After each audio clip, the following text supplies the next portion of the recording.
every generation has that one defining moment, a shift that is so big that it changes the way that we live, the way that we work, the way that we dream and imagine. And for our parents, it perhaps could have just been the television. But for us, it's much more and way bigger than that. It is artificial intelligence. But the truth is, AI isn't just something that's coming. AI is already here, and it is how we shop, how we communicate, how we create, even how we fall in love, right? And yet, there's still so much fear around it. We hear words like robots, automation, job losses, and we begin to imagine a future where humans are no longer necessarily needed or no longer matter. But what if AI isn't about replacing us? What if it was about revealing us as humans? What if it was about amplifying the best of what makes us human?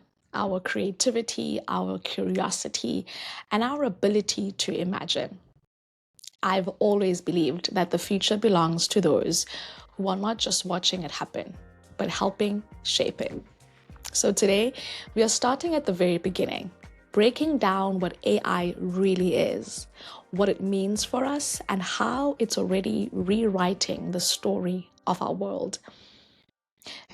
Just maybe, this is not just a story about machines, but it's a story about us humans. Hi, I'm Vuyo. This is the Vuyo Show, and today we are talking all things AI. So buckle up.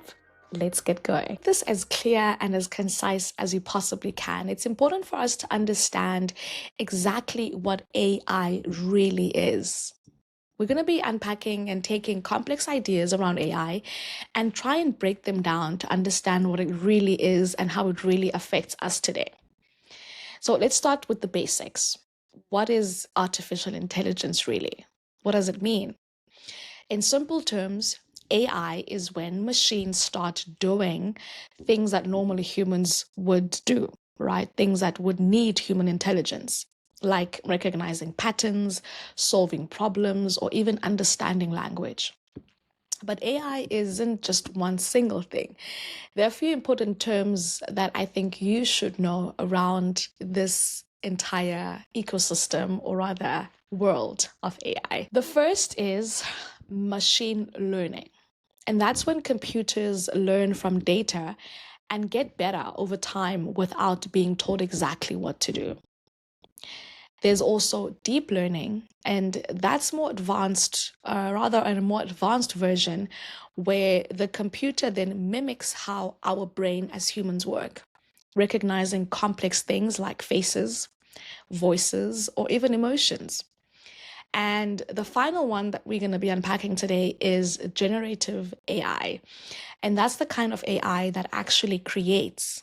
It can write, it can draw, it can compose, or even design.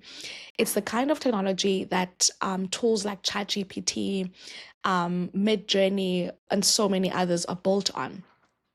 And when people say AI is creative, that's exactly what they mean. It's able to create, it's able to write, it's able to draw, even compose, and get within our creative brains as humans.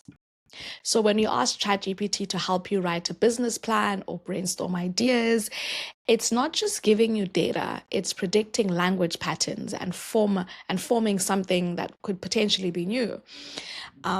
And it learns from billions of examples, kind of like how we do when we're listening and observing, right? You get to understand the patterns of your friends, for an example, and how they think and what they could potentially say, and predict those things based on examples and information that you've listened to and observed over time. But here's the difference. It learns really fast. And that's what makes the challenge in all of this, because as humans, we have certain amount of capacity that we can have. I heard Elon Musk in an interview talk about 1% or 0.1%, but the percent was really, really low of how much humans can use their brain capacity at a time. But artificial intelligence amplifies that massively. It learns really fast. And that's the exciting part. And maybe also, one could say, the scary part. Because as AI grows smarter, we are forced to ask the question, what does it mean to be human in a world where machines can think? And that's not just a technical question, but it's a deep human one that we all need to analyze and not ignore. So we really need to then consider what it is that this AI is. So those are the terms around what AI is. Three terms, once again, we've got machine learning, we've got deep learning, and then we've got generative AI. I'd love to know which one of those have you been accustomed to? Which ones of those are you currently engaging in your world as well? Now, I want to kind of take it back a little bit and understand, where does this entire AI thing come from? Because in this episode, we are dissecting it at its core. Now that we know what it is, it's kind of, again, essential for us to rewind, because every bit of shift and every big shift in technology begins with someone asking, what if? What if is the question. And it's rather in the 1950s, the world is rebuilding after the war, and technology is also evolving fast. And a mathematician named Alan Turing asks a question that would change everything. Can machines think? Or what if machines could think? And that single question gave birth to a movement. And a few years later, a small group of scientists at Dartmouth College, they then kind of come up with this term called artificial intelligence, and that's how it was born. And they believed that one day machines could reason, they could learn, and even could improve themselves without the assistance of humans. But at that time, computers were the size of rooms with less power than your phone today, right? They didn't have the tools, but they had the imagination. Fast forward to the internet era, we suddenly had more data than ever before, and AI started learning from it. And if you go back in time, you'll kind of consider there were so many movies and shows that were doing this imagination, that were imagining robots kind of having cognition and thinking, destroying the world, evolving the world, improving the world. Shows like Star Wars, and so many others that had machinery kind of actively working in a deeper and in a much more imaginative world back then. But now we are seeing a lot of that unfold in reality, and everyone asks the question, what Star Wars world are we living in now? Right? So we then fast forward to the internet era, and data is now accessible, it's available, and it's the best that it's ever been. And by the 2000s, we entered the world, or rather the age of machine learning, and which then later evolved to generative AI. And now we are in the age where AI is not just learning, but it's creating. It's creating music, it's creating art, it's creating code, it's creating fashion, it's storytelling, you name it, it's doing all of that. And it's quite poetic, actually. It's quite poetic to consider how it can be able to do those things, not just only from our own imagination, but from its own capacity and capability of being able to create what can be imagined. And it just, it didn't begin with robots or algorithms. It began rather with human curiosity, asking the question, what if? And with people daring to imagine what could exist beyond them. And that's that same imagination that's driving creators, founders, and dreamers like yourself today. What if? And that's the question that AI has asked us today. All right, let's bring it a little closer to home. Because when people hear artificial intelligence, they often think about robots or big tech or something far, far away. However, it is already here, and it's in your hands every single day. Think about it. When your phone unlocks, just by looking at your face, that's AI. When you say, hey Siri, play, right? Like, hey Siri, Yeah. right? That's AI. Never mind Siri. I'm just recording an episode. Okay. Or when you say, hey Google, or it actually understands you. That's all AI. Something went wrong. Let's try again. Hey Siri. Mm-hmm. I love that. It's always, it feels like a human. Never mind Siri. I'm recording an episode and my script had your name in it and I just decided to call and then you responded. I'm sorry. Okay. Bye, Siri. Something went wrong. I know. Please try again. Okay, never mind. It actually understands you. That's all AI. And when you're watching Netflix and the next show that it suggests feels like it's too accurate, like that's actually something that you would actually watch, or when Spotify builds your Discover Weekly playlist that somehow reads your mind. All of that is AI at work. It's even in the tools that we use to work, Canva designs, Grammarly edits, ChatGPT. It all helps you brainstorm an idea or even write a pitch. All of it is AI. And it's not just stopping there. Doctors are using AI to detect diseases earlier. We've got farmers who are using it to predict weather and crop cycles. We've got banks using it to stop fraud before it even happens.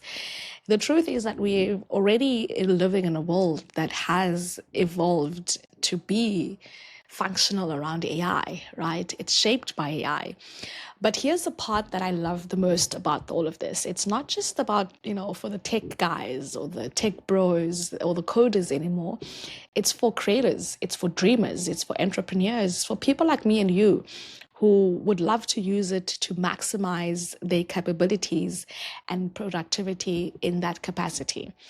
AI it's not really replacing creativity, it's expanding it, it's maximizing it, it's giving ordinary people the access to extraordinary tools to help them really be extraordinary in their daily productivity. And maybe that's the real story here, right? That this isn't just about technology, that this is about empowerment, that this is about the accessibility of tools that we can use, that many of us would love to maximize. And so that's how I would like us to kind of think and frame AI, to think of it in that sense. And we often then also want to kind of unpack how AI makes us as humans feel, how it is about creativity, purpose, and human beings in general. Because yes, it's smart. Absolutely. AI is smart. It's powerful. That's without a shadow of a doubt. But it's also challenging the way that we think about ourselves. If you actually think about it, it's when a machine can write and can paint and can design or even compose music, where does that leave us? What makes us us, right? For centuries and generations, there's always been the one thing that makes us human is our ability to do those things. It's our ability to reason. It's our ability to write and think and even be creative enough to come up with ideas. And that's what us as humans have uniquely innate in us compared to other species in the world. But now we've got this AI that is able to do that and even do it at a much more higher and a more rapid capacity than we can. I think it's forcing us to then redefine what it means to be human, because it's not just about the reasoning capacity. It means a lot more now being human than it did before. And it's also kind of making us think about maybe creativity isn't just about producing something new, but it's maybe about the emotion behind the story, the why behind it. Machines, yes, can generate, they can't feel though. They can process, but they can't dream, they can't imagine. And that's what I think makes us now having to consider what makes us human. And that's the special touch that we have as human. And as much as AI learns from us, it's also giving, it still gives, or rather, it's still us giving it life. It's us that's giving it the direction. It's us as humans that give it the meaning. And so that's how we kind of need to reframe our thinking around it, because we are the ones it depends on for it to have all this data and all this learning. And we need to be honest about it. There's the fear side of it, right? Everyone has the fear of losing their jobs, of fear of becoming invisible, fear that we might build something that might outgrow us. We might build something that might overtake us. Some have, you know, have made theories that it might be what takes over humanity. And yet there's maybe the same fear people had when the internet arrived, right? Or when TV replaced radio, when the cars replaced horses. So many things have always been part of history. Even though this one feels quite drastic and quite rapid, it does feel like a major shift that feels very uncomfortable. But it's until we realize it's actually creating new opportunities for us, and it's actually redesigning how the world has always been and how we can then participate in that change. The question isn't, will AI take over? The question is, how will we use AI to make life better? That's the question we should be asking ourselves. And that's what I want us to think about today. How can we use technology not just to build faster, but to build deeper, more meaningful things? And speaking about how technology is changing industry, that kind of brings us to something that happened recently, and it honestly hit home for me as a broadcaster, a media enthusiast, a global media maven. I mean, all these media things. It's probably one of the things that I grew up with. I grew up watching MTV, and recently, the news broke that MTV was officially shutting down its MTV News and music channels, and would be then ending decades of programming that shaped pop culture as we know it. For many of us, MTV was more than a network; it was a moment, right? It's where you discovered new music and where you discovered new artistry, where you saw your favorite music videos. It gave us the soundtrack to our youth. It introduced us to new artists, sometimes new trends, and some of us even had dreams of being on TV by watching MTV. And the company recently said that its closure was part of a strategic shift to focus on streaming and digital content, reflecting rather how audiences today consume media. And the Paramount Global, MTV's parent company, said in a statement that as we continue to evolve our content strategy, we are realigning our resources to reflect the changing needs for our audience and realities of today's media landscape. And that really got me thinking, what happens when technology not only changes how we create, but it also changes how we connect, how we consume? Because AI isn't just about changing business, it's changing culture, it's changing how we discover music, how we discover new songs and movies. It's how we tell stories, and even how it gets told to us, how we get those stories. And I actually had the chance to experience this shift firsthand recently. We attended the MTV block party about a year ago, which was prep for the VMAs. And, there was incredible energy within the room, and or rather within the space, and people were celebrating the past, but also feeling that there was a change coming, right? So before we wrap up today's episode, I'm going to take you guys there. Let's step outside of the studio for a moment. And here's a quick look at what happened to the MTV block party in New York City about a year ago at the MTV VMAs 2024. Let's go have a look at what went down. We'll come out and check y'all too. In just a moment, the next time you see us on this stage, we'll be ready for our first performer. We got some live performances coming up. Any fans of Knox out here? Yes! Any fans of Lola Brooke out here? Yes! Let's go! Any fans of Jordan Attitucci out here? Yes. Okay, we got a lot.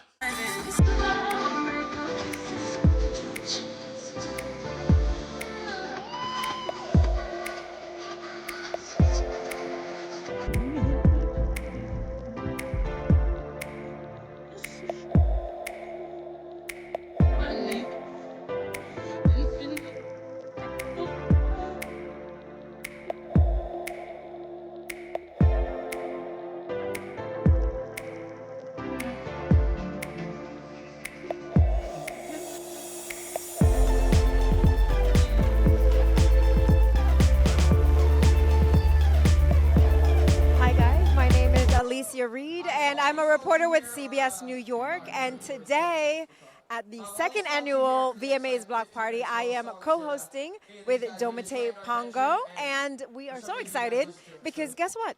This is our second year in a row doing it together, and it is just so much fun every single time.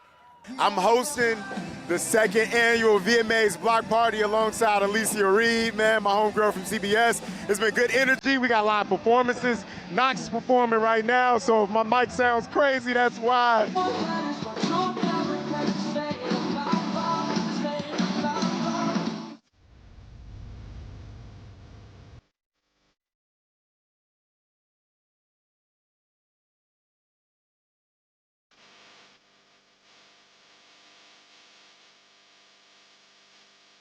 Multiple chances to go to the VMAs, guys. And each winner gets 2 tickets. And we're giving away a lot of tickets. We're giving away a lot of tickets A today. lot. But don't trip. If you don't win, they got your email and you still have a chance. They're going to be emailing a few select fans and you still might have a chance to attend the VMAs, man. That's going to be, I'm excited. I'm telling you, man. I think we're almost ready, though. I think we're ready. Hello! I'm sure you're so excited. Please let us know your name and where you're from. My name is Ijoma Obiora. I live in the neighborhood, but I'm Nigerian. And I actually found out about this yesterday. I'm like, I have to be here. And I'm sorry, I'm still overwhelmed. I need someone to pinch me and tell me I didn't just win 2 tickets to the VMA. But yeah, I'm just excited that I won. I don't know where I'm going to take with me. I have to try it out there and see who wants to come with me, but I don't know. Now tell us, what did you have to do to win these tickets? Did you apply for a raffle? What did you do? Yeah, I just filled out a raffle ticket right now, like 5 minutes ago. And I took a picture with a moon man, and they called me. I was going to go get some icy, and then someone just called me. I'm like, oh, that's me. I'm so sorry. Okay, the VMA is happening on Wednesday. What would you be looking forward to wearing? What is your favorite part of like the fashion component of it? Honestly, my favorite part of the VMA is the performance. So I'm looking forward to a lot of all the performances. I'm not sure who I'm more excited to see, but I'm excited to see everyone. And in terms of what I'm going to wear, probably Nigerian designer. I'll figure that out when I get home and look at my closet, because I have a lot of those. You've been watching the VMAs. I'm sure you saw the nominations and all of that happening. Who are you looking forward to seeing win an award at this year's VMAs? I am not sure. I just made the best man or woman win. I mean, the black woman, though. The black people, but yeah. All right, last question. What's your favorite show on MTV? That's where you just lost me. I guess the VMAs. Yeah. Guys, looking forward to hear the most today. The tickets. We came for the tickets, but we want to participate in all the pop-ups. We love VMAs. We are always watching. We went last year, and we're excited to go this year, too. And this block party looks amazing, so we're excited just to be here. We came to see the DJs, to the party, the music, and we love the singers that is going to be in the VMAs. Waiting for Knox to play. I'm Kay, also here because I want to see Knox perform. Yeah, I'm Tanu, and I came with my friends because we all wanted to see the same singer in concert, so. I'm Elijah, and I'm looking forward to Megan at the show on Wednesday. But today, maybe Lola Brooke. Looking excited to see her. Hi, I'm Javon. I'm looking for Lola Brooke and like the very special guests that they're going to bring out. Yes, I'm also excited for bringing tickets. So. Well, some of the live performances, the guy who made Kalani, he performed, so I was happy about it, Jordan. And then I think Lola Brooke is performing, so I'm really excited to see that today. And of course, all of the free stuff and the people that's coming out, it's such an amazing day. Why not, right? Hi, Doug. Bobby, how you doing, Christian? You already know Harlem, yeah? Christian, what brings you here today? What brings me here, the joy, the love, the energy, we're gonna get it crunk, you know what I mean? I really wanted to see Jordan Antanucci, and like I just wanted to try to go to the VMAs and win going. Like I've always wanted to go. I went to the Grammys this year actually, so I really wanted to come to this. I'm here mainly to try and get tickets. I made my dress, it's Sabrina inspired. Love to get the chance to see her. Also would love to see Halstead Chapel, so hopefully. I heard Lola Brooke was coming, you know, big NY, so we got to show out for Lola. I'm here to see the Doritos booth and just here for the VMAs. I'm here for tickets to the VMAs. I'm here, I know what I want. All right, I have a trick question for you guys. What's your favorite MTV show? Ooh, okay, so I'm from Jersey, so Jersey Shore. It's my gig, yes. From Jersey City. Ooh, it would be a tie between TRL and Jackass. Oh, I love both of them. Okay, yes. Love TRL. I think the MTV videos. I grew up watching the video clip, so that's the best part for me. It's always nostalgic to watch. Yeah, same. See the video clips of my favorite singers on MTV. Okay, MTV Cribs. We're gonna throw it back. I was gonna go MTV Cribs. My favorite MC, it was MTV Raps back in the day, you heard? When I was a little kid. Facts. I'm not sure if this is on MTV, but the challenge, it's like an old show. It's with the Real World and the Road Rules and like all of the other shows like Love Island and all of those type of things. But they do like challenges, and so like I love seeing that. It's been amazing. Back in the days, I'm showing my age. Yo, MTV Raps. And then, of course, the classic Beavis and Butthead. I don't know. I do enjoy seeing sometimes Catfish with my sister. But yeah, anything MTV. I like Jersey Shore. So yeah. My favorite MTVs, this is just because of the era that I grew up in. My favorite VMA was when Jay-Z and Kanye performed Otis. Something about the best rapper in the world and the best producer in the world from Chicago coming together for the throne and then performing those things. You can't even get Jay-Z to come to the VMAs no more. You know what I'm saying? Like, There's so many shows on MTV that are so good, right? But one that sticks out to me is the Jersey Shore. Actually, right now, I'm a Jersey girl. Now the show is happening on Wednesday. Have you voted for anyone? Who are you looking forward to seeing at the show? Personally, I heard that I think Meg Thee Stallion is hosting, so I'm definitely excited to see that. Shout out to all my hotties, and I'm definitely excited to see, I think it's Best Music Award. I'm definitely excited to see that. Like to see new artists and watch performances, listen to music. I'm looking forward to see Katie and her show and doing her performance for her new album. Also looking forward to seeing Lisa. Haven't seen her in a minute, so I love her new song. For me, I was going to say maybe Chapel, Sabrina, Megan killing her thing. I'm just so excited. I can't wait to see who else is going to be performing, too. Well, I heard that Meg Thee Stallion is the host, so I'm excited to see her. And I believe LL Cool J is performing, and he just dropped a new album, so I'm really excited to see him hit the stage. I didn't vote, but I'm looking forward to Chappell Roan, Halsey, Taylor Swift, like those people. I just love them. I love all the artists. Yeah. You say that Sabrina's your favorite artist. Have you voted for her to win an award, or who are you looking forward to seeing win an award this year? Yes, I have voted for her. In every category she's nominated, I went and voted for her. Yes. Yes, I've been manifesting for Ariana Grande to win Video of the Year and Artist of the Year. But I'm excited for everyone. Definitely Katy Perry, Video Vanguard. Can't wait. I'm just hoping to get some tickets, guys. My label mate, Megan. Hello. Hello. as far as Performance Wednesday, I'm looking forward to LL, man. LL Cool J, I love when the OGs are still doing what they love, and they're doing what they love at a high level. And LL Cool J he's the Def Jam OG, so, he's coming to perform. I'm excited for that, but I'm also excited for Meg. Meg never holds back on her performances, and she's hosting, so she's coming with it. So, that's what I'm looking forward to.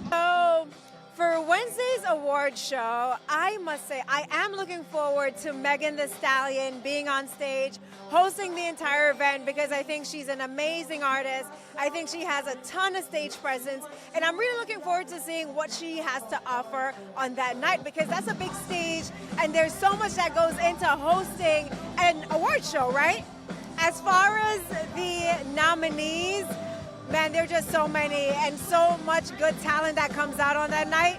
So I won't put my foot in my mouth. I won't say who I'm rooting for, because I'm rooting for everyone to win. And of course, there are only going to be a certain number of winners.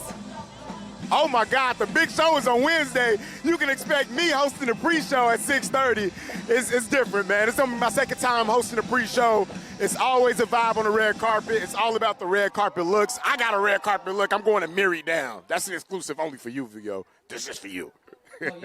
Oh, and then we got pre-show performances. We got Nessa performing. We're hosting the pre-show with me. We got Kevin Kenny hosting the pre-show with me. It's going to be amazing, yo. I decided that I was going to go chic and sexy. And people better watch out, because last year I thought I was cute, but this year, guys, I'm bringing it. I'm bringing it so hard. So watch out, because I'll be ready. Wednesday, man, I'm gonna do Mike Amiri on Wednesday, man. I think I'm gonna go Amiri top to bottom. I don't know what I'm doing for the shoes yet, but I like what I got. You know, I got to get some new chains for Wednesday too. But you can expect interviews, man. I'm doing live interviews with all of the artists that are performing, not all of them, but the ones that I can get on that red carpet. I'm doing some live interviews, and man, just vibes, man, just ushering in the show. I call it a pre-show, the pre-game. So we pre-gaming before the big party, and Megan Thee Stallion is hosting at 8 p.m. So hopefully I get to reconnect with Meg. I love Meg, so it's gonna be fun. Now, what I love about moments like this is how they remind us that things change, things evolve, and that change is part of the human experience. The spirit of creativity, connection, and culture never die despite the change, that it would always have connectivity, connection, culture, and creativity will always be part of us as humans. So whether it's AI or the end of an era like MTV, one thing remains true. Innovation starts with people, with dreamers like you and me. And therefore, we have nothing to fear and nothing to be afraid of. All right, that's all we have in store for you today on today's episode. We explored what AI really means, how it's already changing and shaping our everyday lives, and even how it's changing culture, from streaming to the end of the MTV era. And here's a fun part. Today's episode was actually co-produced with AI. The script was written alongside AI. And I'd love to know your thoughts about it. Did you actually feel something? Did it feel different? Did you learn something new? I'd love to know in the comments below. I'm Vuyo, and this is The Vuyo Show. I'll see you tomorrow as we continue diving deep into the transformative work that AI is doing for the future of work. From me to you, it's goodbye and have a fantastic one. Cheers.